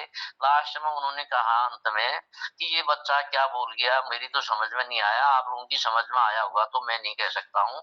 उन्होंने कहा कि एक खाली इमारत का मेरे से उद्घाटन करवा दिया गया, न यहाँ पर कोई लैब बनी है, न इसमें कोई पुस्तकालय है, न कोई अन्य चीजें रखी हुई हैं, न इक्विपमेंट्स रखे हैं, न बच्चे प्रयोग कर रहे हैं। तो उन्होंने कहा जब मैं भारत सरकार में कृषि मंत्री था तो जापान गया था, तो जापान में मुझे जो है एक सरकारी स्कूल में ले जाया गया और उस सरकारी स्कूल में मुझे सबसे पहले 3 मंजिला वो इमारत थी और वहाँ क्योंकि अर्थक्वेक आते हैं तो उस हिसाब से वो बिल्डिंग बनाई गई थी। तो उस 3 मंजिला इमारत में मैंने देखा कि मुझे एक पुस्तकालय में ले गए। वहां मैंने देखा एक सुसज्जित पुस्तकालय था और बच्चे आ रहे थे, बच्चे देख रहे थे कि किताबें भी निकाल रहे थे, खेल भी कर रहे थे और उसके अलावा वो बच्चों का जिसमें मन हो रहा था वो खेल रहे थे, जिसमें मन आ रहा था कक्षा में आ रहे थे। और जो है उसके बाद उनको एक निश्चित टाइम दे दिया गया था और उसके बाद वो अपनी कक्षाओं में आ रहे थे। मैं बहुत देर तक वहां पर रहा था। तो ये उनका मुझे याद आया तो मैंने इस बात को कहा। उन्होंने अपने उद्बोधन भाषण में कहा, तो उन्होंने कहा कि भाई कभी भी एक खाली इमारत का उद्घाटन और एक जो है बिना इक्विपमेंट बिना संसाधनों के विद्यालय का उद्घाटन कराना मेरी समझ से परे की बात है। अब यहाँ पर जो है शोध और अनुसंधान के लिए भी कोई बुनियादी ढांचा विकसित नहीं हो पाया, ये बड़ा निराशाजनक बात है। अब जो है पिछले शिक्षा सदन में 200 करोड़ जो है शिक्षा का बजट रखा गया, जो शोध और अनुसंधान के लिए वास्तव में बहुत कम है।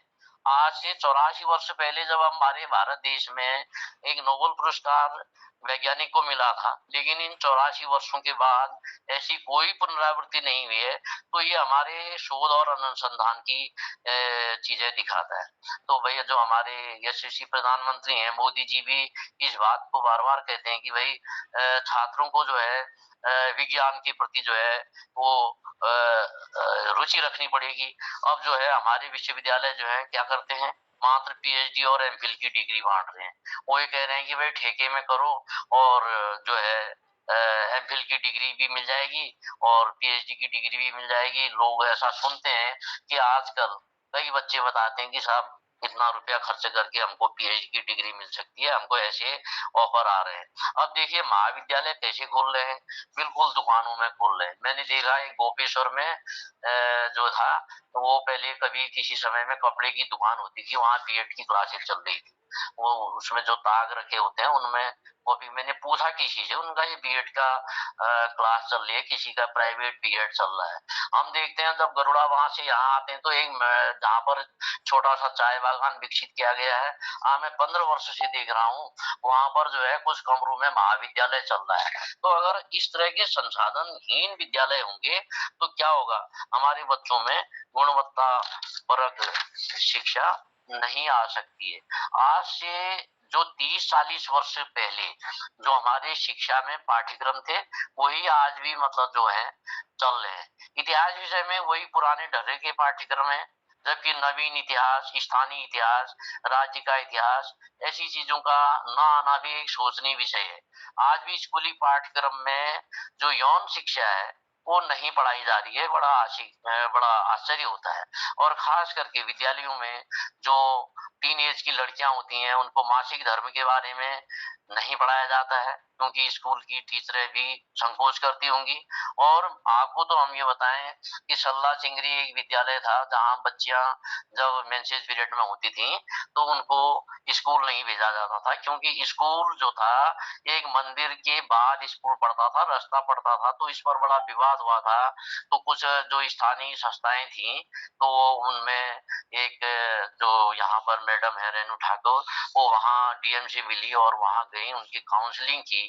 तो उसके बाद उनको बताया गया, डीएम ने यद्यपि विद्यालय में आदेश भेज दिया कि बच्चों को इस पीरियड में बुलाया जाए, विद्यालय में पढ़ाया जाए, लेकिन गांव के स्कूलों में यह कहा गया माँ बाप के द्वारा, अभिभावकों के द्वारा कि इस पीरियड में हम इन बच्चों को नहीं भेज सकते हैं। ये इसकी जन जागरूकता की कमी है, ये अभिभावकों की कमी है। ये भी स्कूली पाठ्यक्रम में ऐसा कार्यक्रम होने चाहिए, क्योंकि इस तरह अगर काउंसलिंग नहीं होगी तो क्या होगा, लड़कियां जो है स्कूल नहीं जाएंगी। अब एक बात आती है, जाति भेदभाव भी ये भी बहुत है, भोजन माताओं के हाथ का न खाना भी, ये भी एक हमारी शिक्षा की कमी है। अब आप देखिए, शिक्षा की भी कमी है और उसके अलावा काउंसलिंग की कमी है। अभी शोकी डांग में बड़ा विवाद हुआ था, इसके अलावा कई जगह पर ऐसे विवाद आते हैं। अब मैं एक कोगना हाई स्कूल में प्रधानाचार्य के पद पर रहा, वहां पर तो कुछ बच्चियां जो हैं वो भोजन माताओं का बना खाना, मैंने कहा क्यों नहीं खाते हो, कहने लगी इनके साथ हमारा घर में झगड़ा है। तो मैंने कहा घर में झगड़ा है तो यहाँ थोड़ी है तुम्हारा झगड़ा, तुम खाओ ना खाना। तो मैंने उनको बैठा बैठा करके उनको खाना खिलवाया।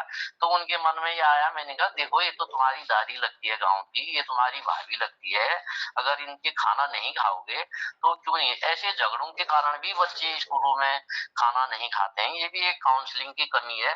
ये हमें मतलब जो है शिक्षा के माध्यम से हम इन चीजों को दूर कर सकते हैं। शिक्षा जो है सबका साथ सबका विकास हो, इस तरह होनी चाहिए, लेकिन ऐसा है नहीं। लड़कियों के लिए सरकारी स्कूल और लड़कों के लिए प्राइवेट स्कूल। और मैं जिस स्कूल में पढ़ाता था, गया था, अध्यापक था, तो वहां मैंने बच्चों से पूछा कि तेरा भैया कहाँ है। उनका सर वो तो जो है प्राइवेट स्कूल पिथौरागढ़ पढ़ता है। मैंने कहा तू क्यों नहीं पढ़ती फिर वहाँ प्राइवेट स्कूल में। तो नहीं मेरे पापा कह रहे थे तेरी तो शादी हो जाएगी, क्या करेगी, गृहस्थ जीवन में जाएगी, तो फिर तेरे को पढ़ा लिखा के भी क्या करना है। तो मैंने कहा अपने पापा से कहना कि जहाँ मेरा विवाह होगा उस घर को भी तो मैं संभालूंगी, अगर मैं ठीक ढंग से पढ़ूंगी। मैंने कहा अपने भैया को भी यहीं ले आना, और यहाँ पैसे भी बचेंगे और इतने अच्छी तरह से टीचर पढ़ाते हैं तो तू ले आना। और पता नहीं उसके पिता से भी मैंने कहा, अगले साल जो भी काउंसलिंग हुई, अगले साल वो अपने बच्चे को उस विद्यालय में ले आया। और मुझे भी अच्छा लगा कि चलो मैंने इसको बताया तो ये इसने मेरी बात को माना। कई बार हम विद्यालय में बच्चों से, मैंने उनसे पूछा कि दूध कौन पीता है, तो सब लड़कियां चुप हो जाती थी। और कुछ कहती कि दूध हमें अच्छा नहीं लगता, कुछ कहती थी कि हमारी आमा कहती है कि तू दूध पी के क्या करेगी, कल को तो तूने पराए घर में जाना है। जब इस स्थिति में, ऐसी स्थिति हर वर्ग के बच्चे, हर जाति के बच्चे में थी। अब देखिए वो लड़कियां स्कूल से जब घर जाती थी तो लड़कियां गाय भी चराती थी, बकरी भी के लिए चारा भी लाती थी, चारा भी, और चक्की भी, आटा चक्की की चक्की भी पिसा लाती थी। और लड़के मटर गश्ती करते थे और साथ में पढ़ाई भी करती थी। और वो लड़कियां मैंने देखा कि वो सब अच्छे नंबरों से पास भी होती थी और लड़के पिछड़ जाती थी। अब ये भी सिर्फ एक काउंसलिंग की बात है, और हम मतलब जो है गार्जियन, जो हमारे अभिभावक हैं, वो भी उनको पीछे करते हैं। ये भी एक बड़ा कारण है। एक कारण और मैं समाज में असुरक्षा की भावना। मैं अभी ये भटेड़ी विद्यालय में था, वहां से कटियानी 6-7 किलोमीटर दूर बैठता है, तो वहां की लड़कियों को दूसरे स्कूल जाने में देर होती थी, तो हमारी स्कूल में आ जाती थी वो। तो हमने उनके गांव में गए, हमने कहा लड़कियों को भेजो आप, तो वो लड़कियां आई, तो उसने कहा कि हमारी मतलब जो है असुरक्षा की भावना है। तो एक बार हम कुछ अध्यापकों को लेकर के गए, उन लड़कियों ने स्कूल छोड़ दिया था, वो लड़कियां वापिस आई, और हम उनको 1 घंटा पहले छुट्टी दे देते थे। इसलिए देते थे ताकि वो बच्चियां समय से पहुंच जाएं और उनको असुरक्षा की भावना न हो। कुछ लड़कियां जो है वो, जब उनकी हमने काउंसलिंग की तो फिर आने लगी, वो 1-1, 2-2 महीने तक आई नहीं। और कुछ लड़कियां जो होती हैं, कोएड होता है तो कुछ लड़कों से आपसी समझौता भी कर लेती हैं, और ये देखा गया है हमने कि मतलब जो है उनका मतलब बाद में दूसरी जगह विवाह भी हो जाता है। तो एक ये भी फैक्टर है। अब देखिए स्कूलों में जो है एक नंदा गौरी कन्या धन आता है, उस कन्या धन में चंपावत के एक विद्यालय में फॉर्म ही नहीं भरे गए, तो उन बच्चों ने बड़ा विरोध किया, और तब जाकर के शायद अब जाकर के वो कन्याधन जो है वो मतलब मिलने वाला। अब उसका भी एक कारण है, बच्चे इनकम सर्टिफिकेट पूछा जाता है, पटवारी जी रहते हैं नगर में, एक जगह से स्कूल में आते हैं तो 100 रुपया टिकट आने का देना पड़ता है, 100 रुपया जाने का देना पड़ता है। पटवारी जी मिलते नहीं, उनका इनकम सर्टिफिकेट बन नहीं पाता है। तो ये भी एक कमी है। तो इसका जो है सिंगल विंडो सिस्टम भी होना चाहिए। ये भी हम शिक्षा के माध्यम से ही इस चीज को हम सुधार कर सकते हैं। यहाँ पर वर्तमान आवश्यकता के अनुसार शिक्षा का ढांचा, हम शिक्षा के पद्धति से व्यक्तित्व के विकास, देश और समाज की उन्नति का लक्ष्य, छात्रों का शारीरिक और मानसिक विकास विकसित कर सकने की क्षमता हासिल कर सकते हैं। हमको इस शिक्षा के माध्यम से ही बच्चों को आगे हमने संवारना है। आज देश के मनीषियों, राजनीतिज्ञों को एक ऐसा ठोस पाठ्यक्रम तैयार करना है जो हमारे छात्रों का मानसिक, शारीरिक, बौद्धिक, भावनात्मक सहृदयशीलता और समानता की भावना उनके अंदर विकसित कर सके। एक जिम्मेदार नागरिक, राष्ट्र प्रेमी, एक सामाजिक सरोकार रखने वाला, ऐसी हमारी शिक्षा पद्धति का पाठ्यक्रम हमारी शिक्षा के अंतर्गत होना चाहिए, जो हमारी दिशा और दशा तय करेगा। महात्मा गांधी भी ये कहते थे कि बुनियादी तालीम जो है वो जरूर होनी चाहिए। हमें छोटी छोटी बातों पर ध्यान देना होगा, शिक्षा पद्धति को जीविका उपार्जन वाला बनाना होगा। हमारी जो शिक्षा प्रणाली है वो भी सुधारनी होगी। 3 घंटों में हम जो है अपने शिक्षा का आकलन कर लेते हैं, और हम जो है एक अच्छे युवा उद्यमी, वैज्ञानिक, आविष्कारक और स्वावलंबी नहीं बना पा रहे हैं। हमें ऐसी शिक्षा का पाठ्यक्रम हमने अब इन नई शिक्षा नीति में तैयार करना होगा। शायद ऐसी नई शिक्षा नीति में इन बातों का जिक्र भी हो रहा है। स्कूली पाठ्यक्रम में बदलाव की आवश्यकता भी इसलिए जरूरी है कि एक नया बच्चा अब वर्तमान समय में अ से अनार की जगह अधिकार को पढ़ना चाहिए। उसने आ से आइंस्टीन के आ से आम की जगह आजादी का मतलब आना चाहिए कि भाई हमें भी मतलब जो है इस तरह की चीजें आनी चाहिए। हर वर्णमाला में कोई नए नए शब्द गढ़ने की बच्चों को आवश्यकता बतानी चाहिए कि भाई तुम लोग गढ़ो। हम उसको एक गणितीय माध्यम से भी बच्चे के अंदर ऐसी जिज्ञासा और जिम्मेदारी का भाव हम मतलब जो है पैदा कर सकते हैं। हम कुछ लोग बड़े सरल ढंग से कह देते हैं कि मैकाले की शिक्षा पद्धति को जो है दूर करना चाहिए। यद्यपि हम कहते हैं कि उसने औपनिवेशिक ढांचे की शिक्षा पद्धति कहकर हम उसको कोसते रहते हैं। आखिर मैकाले ने, मैं कहता हूँ, मैंने जो सा अध्ययन किया कि जो भारत को पुनर्जागरण का काम था वो मैकाले ने किया। हमारे जितने भी स्क्रिप्ट थे, शिलालेख थे, जितने भी ताम्रपत्र थे, जितने हमारी इमारतें थी, उनको आगे लाया उसने। एक उसका काम तो था। यद्यपि हमारी विरासतों को बचाने का भी काम किया। यद्यपि उसने ब्रिटिश राज्य की सुख सुविधाओं के लिए, सिर्फ क्लर्क सुविधाओं के लिए बाबू संस्कृति पैदा की, लेकिन हमें यह भी नहीं भूलना चाहिए कि शिक्षा एक वर्ग तक सीमित थी। उसने सभी वर्गों के लिए शिक्षा को खोला। सबका साथ सबका विकास में तो कहूँ मैकाले ने ही किया, भले ही आज का नारा है, लेकिन उसने हर जाति, हर वर्ग, हर लोगों को जो है शिक्षा प्राप्त करने के लिए प्रेरित किया। उस समय उसका भले ही जो भी मंतव्य होता होगा, चाहे उसकी मंशा राजनीतिक थी या आर्थिक असमानता की थी। कहीं न कहीं शिक्षा के दरवाजे स्कूलों के माध्यम से खुले, लेकिन परिपूर्णता नहीं आई। एक सत्ताधारी दल अपनी सुविधा, अपने विचार के अनुसार पाठ्य पुस्तकों का निर्माण कभी सरकारी प्रेस, कभी प्राइवेट प्रेस में छपाता रहता है। अभी लास्ट ईयर आपने देखा होगा कि यहाँ बच्चों के पास स्कूली शिक्षा की किताबें ही नहीं आ पाई। पहले सरकारी हिसाब से वो आती थी, फिर क्या हुआ, शिक्षा मंत्री जी ने नए किसी प्रेस को दे दिया तो समय पर नहीं आ पाई। तो वो उसके लिए कौन जिम्मेदार है? हमारे राजनीतिक के लोग भी जिम्मेदार हैं, क्योंकि रोज स्कूलों में जो है शिक्षा में ही प्रयोग होते रहते हैं। अब ये बताइए कि कैसे छात्र, कैसे अध्यापक और अभिभावक व्यवस्था कहाँ से करेंगे, क्योंकि पाठ्यक्रम तो सरकार के हिसाब से है। तो ये कहना चाहिए कि हाउ टू मैनेज। सत्ता में चाहे हमारे पहले मुगल रहे हों, अंग्रेज रहे हों, या आजादी के बाद के शासक रहे हों, या वर्तमान में हों, सब अपनी राजनीतिक रोटियां सीखते हैं। शिक्षा को एक वोट बैंक की तरह समझते हैं, यानी उसमें बजट भी कम देते हैं और शिक्षा को वोट बैंक मानते हैं। आज शिक्षा की दिशा और दिशा बदलने का वक्त आ गया है। गुरुकुल शिक्षा पद्धति में जो संस्कृति और संस्कार, देशभक्ति की भावना पैदा थी, इस तरह की शिक्षा पद्धति होनी चाहिए। और मैंने कभी एक हमारे प्रोफेसर साहब थे, वो भी घुमक्कड़ थे, तो वो कहते थे बागेश्वर के इलाके में राहुल सांकृत्यायन जब गया तो गांव में मैं सुनता था कि मेरा लड़का राहुल नहीं बन सका, अर्थात जिज्ञासु घुमक्कड़ी वाला नहीं बन सका। हमको जिज्ञासु होना चाहिए। किताबी ज्ञान ही पर्याप्त नहीं है, बल्कि व्यावहारिक ज्ञान भी बहुत जरूरी है। और इसके साथ साथ एक मैं अंत में ये बात कहूंगा कि एक आइंस्टीन थे, तो आइंस्टीन जो थे बहुत समय तक वो मेंटली रिटायर्ड थे। तो जब वो बाद में आइंस्टीन बने तो जिन्होंने अपनी एक पूरी थ्योरी बदल दी थी, तो वो रोज रेल से अपने घर तक जाते थे, तो टीटी भी उनको पहचानता था। एक बार वो अपना टिकट भूल गए तो टीटी ने कहा कोई बात नहीं है, उनका टिकट शायद आप भूल गए। उसने कहा टिकट मैं ही नहीं भूला हूँ, हम सब लोग अपना टिकट भूल गए हैं और हमें उस टिकट को याद रखने की आवश्यकता है। मैं इन्हीं बातों के साथ अपनी बात को समाप्त करता हूँ। बहुत बहुत धन्यवाद, आपने मेरी बात इतनी धैर्यपूर्वक सुनी। जो भी इसमें कमियां हैं वो मेरी हैं, आप लोगों ने सुना, इसके लिए मैं आपको तहे दिल से आभार व्यक्त करता हूँ। बहुत बहुत धन्यवाद। बहुत बढ़िया। हम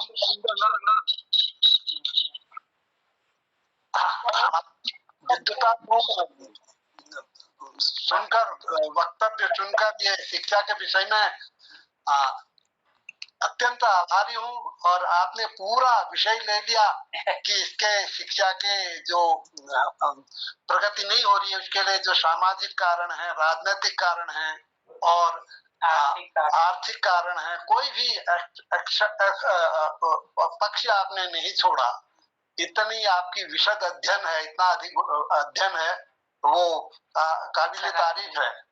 धन्यवाद आप लोगों के ज्ञान शिक्षाविद दीप चौधरी जी, बहुत शानदार आपके वक्तव्य से हम बहुत प्रभावित हुए और सुंदर जानकारी दी आपने।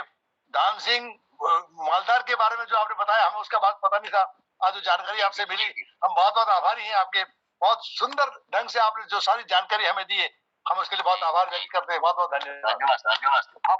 अब मैंने प्रयास किया कि इतिहास, शिक्षा को इतिहास से भी जोड़ा जाए, क्योंकि जो हमारे पर्वतीय क्षेत्र के लोग थे, खास करके उत्तराखंड में, उनका भी जिक्र जो है इसी मंचों के माध्यम से आना चाहिए। वैसे इस पर मैंने पूर्वासी में दान सिंह मालदार पर लेख लिखा था, स्थानीय पत्रिकाओं में भी इसके बारे में दिया था, नैनीताल समाचार में भी दिया था, शायद कई लोगों ने पढ़ा भी होगा। उसकी कई लोगों की अभिव्यक्ति भी आई थी कि दान सिंह मालदार जो थे वो सिर्फ एक मिलियनियर ही नहीं थे, जिनका एक वक्त में भारत में 14वां स्थान था टिम्बर मर्चेंट के रूप में। उन्होंने शिक्षा के क्षेत्र में भी बहुत काम किया। मदन मोहन मालवीय ने यदि हिंदू यूनिवर्सिटी बनारस में बनाई, तो मैं ये कहता हूँ कि दान सिंह मालदार ने भी नैनीताल में उस वक्त का अपनी प्रॉपर्टी दे करके और 4 लाख रुपया दे करके एक नई शिक्षा की नींव का रखा। इस तरह के लोगों का आज अभाव है, ये बात तो हमें बिल्कुल माननी पड़ेगी। बहुत खूब सर, बहुत अच्छा बताया आपने। और सर मेरा मानना ये है कि जो शिक्षा की असली सेवा जो है शिक्षा का प्रसार करके ही हो सकती है, शिक्षा को संकुचित करके नहीं हो सकती। शिक्षा का जो असली सेवक होगा वो शिक्षा का प्रसार करेगा, वही सरस्वती की या शिक्षा की जो है असली सेवा या असली भक्ति कही जा सकती है। अगर हम शिक्षा को संकुचित करेंगे तो वो शिक्षा का गला घोंटना होगा। एक्चुअली शिक्षा को का उसका उसकी उसकी सेवा ही है उसका प्रसार करना। हाँ उसको भाई, क्योंकि बहुत बढ़िया। हम इस बात को मानते हैं। तो आपने शिक्षा विभाग में जो आता है उसे जी, जी। समर्पित होना चाहिए, ये भी आपकी बात से ध्वनित हुआ। हाँ, मैं इस बात को मैं मानता हूँ कि हमें कोई सरकारी पुरस्कार मिले तभी हम योग्य अध्यापक कहे जाएंगे, ऐसा नहीं है। कल मैं पूर्व विद्यालय में मुझे बुलाया गया था, तो गोगना हाई स्कूल में, तो वहाँ पर करियर एंड काउंसलिंग पर मेरा एक विशिष्ट अतिथि के रूप में मुझे बुलाया था। तो वहाँ पर लगभग आप ये सोचिए 10 बजे से 4 कब बजे पता ही नहीं लगा, और जिसका लोगों ने बड़ा एप्रिसिएशन किया, स्थानीय विद्यालय के लोगों ने भी, और काफी अभिभावक भी थे। तो जो उनको जानकारी मेरे द्वारा दी गई, तो उन्होंने कहा कि बहुत ग्राह्य जानकारी आपने दी है। शिक्षा तो ऐसा है ना, सब बिना भेदभाव के दी जाए, बिना उसके दी जाए तो वो ज्यादा अच्छी है। क्योंकि बच्चे तो सभी बच्चे ही हैं, जो भी छात्र हैं वो एक वास्तव में कोरी स्लेट है, उन पर जैसा अंकित किया जाएगा वैसा जो है अध्यापक के द्वारा उनको रास्ता दिखाया जाएगा। अध्यापक वास्तव में एक मेंटर का काम समाज में बहुत अच्छी तरह से कर सकता है। हम पुराने अध्यापकों के बारे में पढ़ना चाहता हूँ कि अध्यापक को, कोई भी अध्यापक हो, उसे अपने अध्यापक होने का गौरव जब तक नहीं होगा तब तक उसे शिक्षक नहीं मानता हूँ। बहुत अच्छी बात, बहुत अच्छी बात। अध्यापक मिले जिनका रेस लुच्च विभाग में आ गया,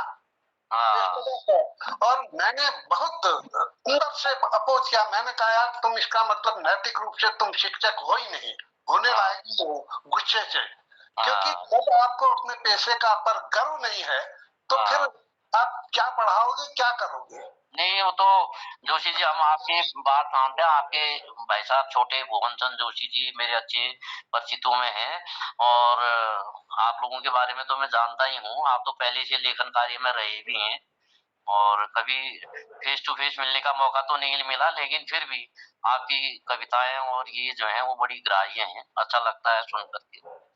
और आपके साथ मैडम भी हैं, नैनीताल की बात बताती हैं, तो मेरे को भी वो भी अच्छा लग रहा था। हमारी भाभी भी थी एक वहाँ की, तो उनका आपका बताने का स्टाइल और उनका स्टाइल भी मेरे को उनकी भी याद आ गई, तो अच्छा लगा। बहुत सुंदर, बहुत सुंदर। जय हो। बहुत आभारी। चौधरी बहुत सुंदर और व्यवहारिक जो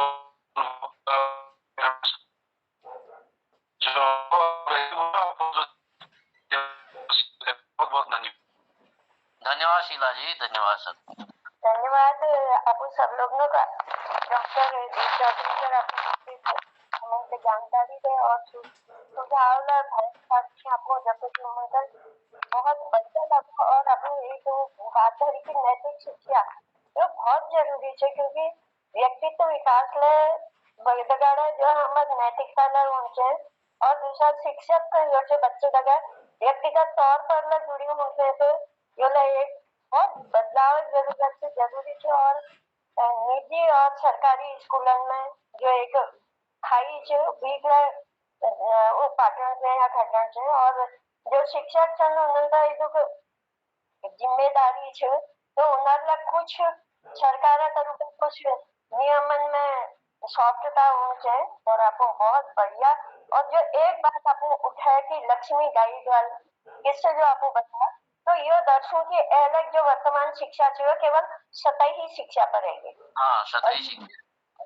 बच्चे प्रभावित हुए मतलब दुष्प्रभाव हुआ या कुछ उनका कोई लाभ नहीं था, क्योंकि उनका कोई एकदम से बुनियादी शिक्षा या कुछ गहरी शिक्षा कोई नहीं, केवल आप सतही तो सर अब बहुत धन्यवाद। और पटल पर जुड़ी आदरणीय कृपाल सिंह शीला जी, आदरणीय गोपाल सिंह जोशी जी, आदरणीय पूनम भट्ट जी, आदरणीय तिलक राज जोशी जी, आदरणीय टाइगर जी, आदरणीय चंपा जोशी जी, आपको सबनो धन्यवाद करनो कि आप लोग ने बहुत आराम से ध्यान दिए यो चीज से सुनो। और अखिल का मैं मंच के संस्था समिति पटला के संस्थापक आदरणीय मोहन जोशी जी के सौंपणियों की अखिल के भोला जी के कार्यक्रम से और समय बातें का साथ में आप लोगों को बहुत बहुत बहुत धन्यवाद पाठक मैडम। आप तो वैसे भी काफी शिक्षित और काफी जानकार हैं, तो आपका अच्छा लगता है, संचालन भी आपका बढ़िया है।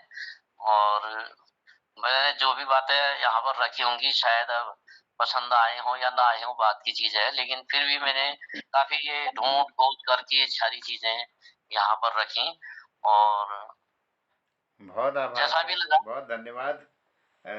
आदरणीय तारा पाठक जी दगड़ई मैं सब लोगों को प्रणाम करनो और विशेष आभार व्यक्त करनो हमार डॉक्टर दीप चौधरी जी, जिन्होंने ज्ञानक दीप हमार प्रज्वलित कर रहा और पूरा जीवन भर शिक्षा के लिए अपना जीवन दे और लगातार मार्गदर्शन करते रोणी समाज में। और शिक्षा की स्थिति पर बहुत कुछ बात है सके, आज हमारे पास समय कम छू। और मैं एक बात और जोड़ना चाहूँ कि हमारे समाज 10% भाग जो छू दिव्यांगता प्रभावित छू। मतलब 4 प्रकार मुख्य रूप एक तो मेंटली रिटार्डेड छन और हियरिंग इम्पेयर्ड छन, वो भी साथ में आपके विजुअली हैंडीकैप और फिजिकली हैंडीकैप छन।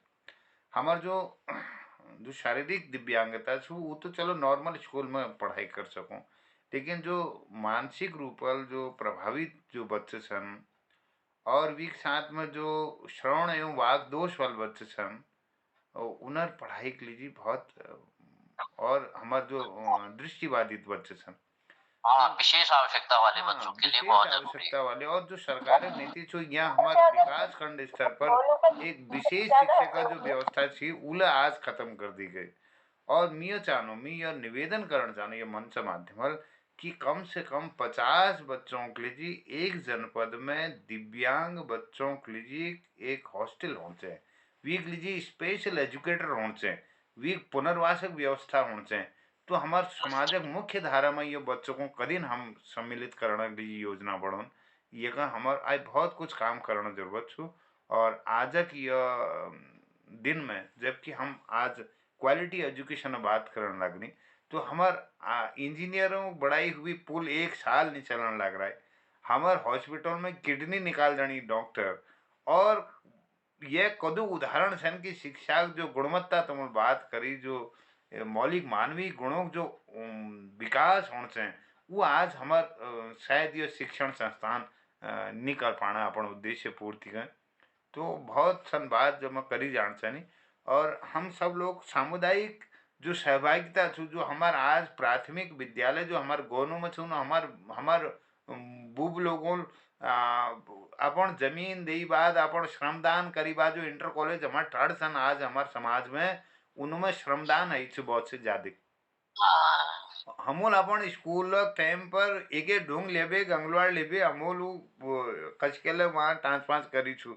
तो श्रमदान जो भावना छू आ बिल्कुल खत्म है ना। जो सामाजिक सहभागिता छी आज वो न्यून स्तर पर है और जो सरकार डबल ऑन ला रहा कमीशन खोरी और ये जो गुणवत्ता निर्माण में ये कई चीज जिम्मेदार सन जो हमार ये जो पिछाड़ी ले जाने लगनी।